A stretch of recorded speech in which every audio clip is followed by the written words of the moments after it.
ইরানকে অনেক সময় মধ্যপ্রাচ্যের সবচেয়ে প্রতিরোধী দেশ হিসেবে দেখা হয়। যদিও অর্থনৈতিকভাবে সীমিত এবং প্রযুক্তিগতভাবে অনেক ক্ষেত্রেই পেছনে, তবুও ইরান সরাসরি যুক্তরাষ্ট্র বা ইসরায়েলের কাছে পরাজিত হয়নি। এর পেছনে কয়েকটি গুরুত্বপূর্ণ কারণ রয়েছে। প্রথম কারণ হল ইরানের অ্যাসিমেট্রিক যুদ্ধ কৌশল। তারা জানে যে বড় শক্তির দেশগুলোর সঙ্গে সরাসরি কনভেনশনাল যুদ্ধ করা সম্ভব নয়।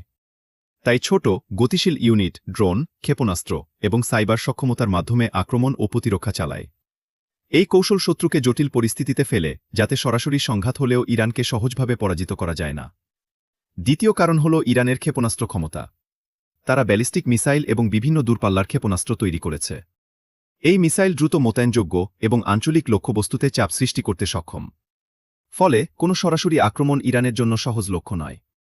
তৃতীয় কারণ হল ড্রোন এবং অসামরিক আক্রমণ ক্ষমতা। ইরান কম খরচে তৈরি ড্রোন ব্যবহার করে নজরদারি, লক্ষ্য চিহ্নিতকরণ এবং আক্রমণ পরিচালনা করে। এই ধরনের ছোট, দ্রুত এবং কার্যকর আক্রমণ শক্তিশালী দেশগুলোর জন্য চ্যালেঞ্জিং। চতুর্থ কারণ হল ভৌগোলিক এবং কৌশলগত অবস্থান। ইরান পাহাড়, মরুভূমি এবং সংকীর্ণ সমুদ্রপথ দ্বারা ঘেরা। বিশেষ করে হরমুজ প্রণালী বিশ্বব্যাপী গুরুত্বপূর্ণ তেল পরিবহন পথ ইরানকে কৌশলগতভাবে গুরুত্বপূর্ণ করে তোলে।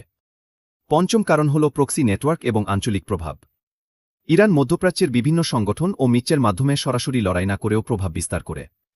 এর ফলে শত্রুর জন্য জটিলতা তৈরি হয় এবং সরাসরি আক্রমণ ঝুঁকিপূর্ণ হয়। এই সব কারণ মিলিয়ে দেখা যায়, অর্থনৈতিক সীমাবদ্ধতা থাকা সত্ত্বেও ইরান কৌশলগত, প্রযুক্তিগত এবং ভূগোলগত সক্ষমতার কারণে সরাসরি শক্তিশালী দেশগুলোর কাছে পরাজিত হয়নি।